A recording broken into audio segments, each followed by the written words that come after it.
Good morning, John Adamson with Seeking Light. It is Resurrection Day. And just want to talk a little bit about resurrection. Since I talked about Good Friday and the death of Jesus Christ and how it was really impossible that Jesus swooned on the cross, that he merely passed out, and therefore there was no need for a resurrection. He just kind of revived in the cold tomb and through the administrations of people like Nicodemus and Joseph, he came back and looked resurrected. But we talked about the absurdity of that.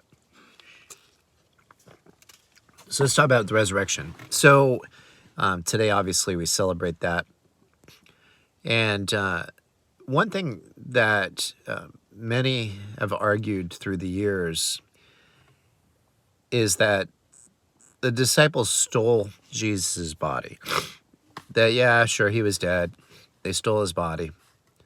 And therefore, they made up the resurrection hoax. Of course, another story, it was popularized by, what's his name? Dan something. Wrote a series of books back in the early 2000s series. Well, maybe it was like two. Postulating that Jesus actually escaped, had children with Mary Magdalene, and I can't believe I'm blanking on the book series. It was really big. I read the books, made for good storytelling, but bunch of bunk. Anyway, so Jesus escaped to Egypt or wherever, and there's this line from Jesus of people. And so that's another storyline. So let's contrast those storylines with what actually happened. So Jesus dies, buried, rises again on Sunday, ends up being seen by not only Mary Magdalene, but the 12 apostles, and then he's seen subsequently, we're told, by about 500 people who saw his resurrection and then saw him ascend to heaven. And then the Bible tells us that some doubted. Even Thomas doubted. You know, his good friends who he's been with for 3 years solid tell him that they've seen Jesus. And he's like, I'm not buying it. Unless I can put my hand into his wounds, I'm not buying it. And then, of course, Jesus famously appears to Thomas, and Thomas says, my Lord and my God. And Jesus says, you believe because you've seen. Blessed are those who will believe without seeing.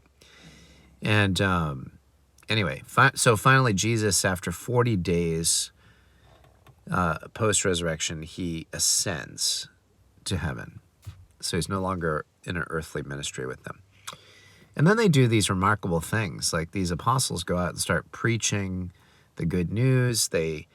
There's healings attributed to them. And then they start facing persecution for their faith to the point of death.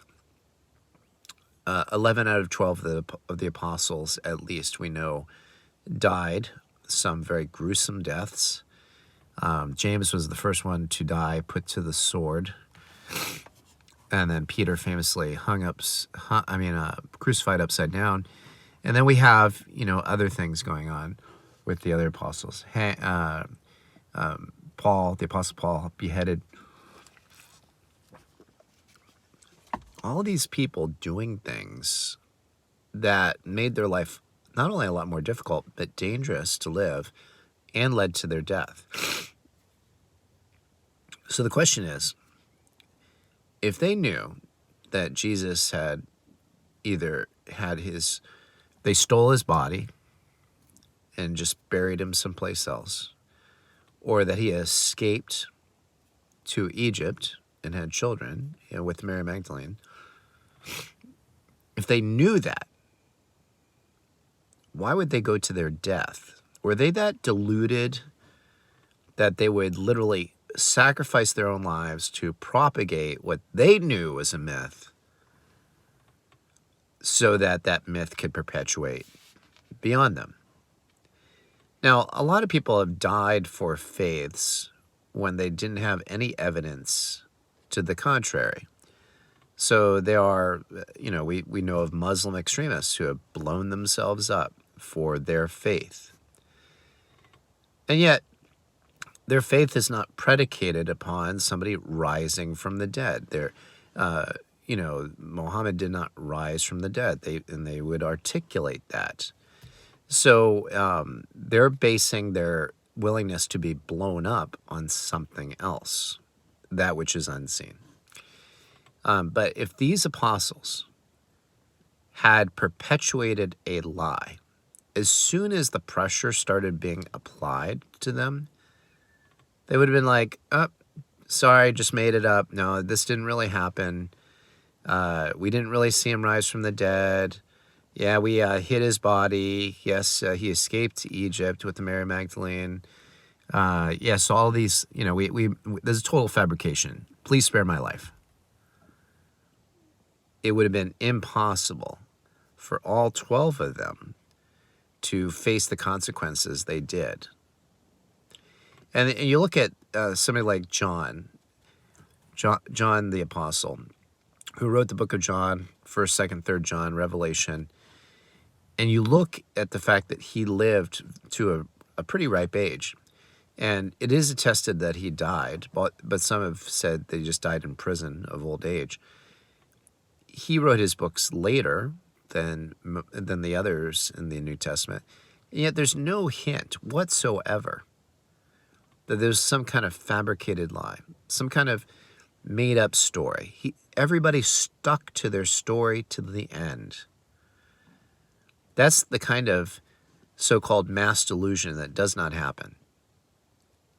The resurrection was assured in their testimony, which was consistent, and they're willing to suffer extraordinary circumstances for that, which only lends further credibility to the fact that Jesus did rise from the dead. And that's all I've got for today. So on this day, remember what we're celebrating. Jesus overcoming death by his resurrection. Thank God for that, because without his resurrection, we have no hope. 1 Corinthians 15. John Adamson with Seeking Light. Take care. God bless.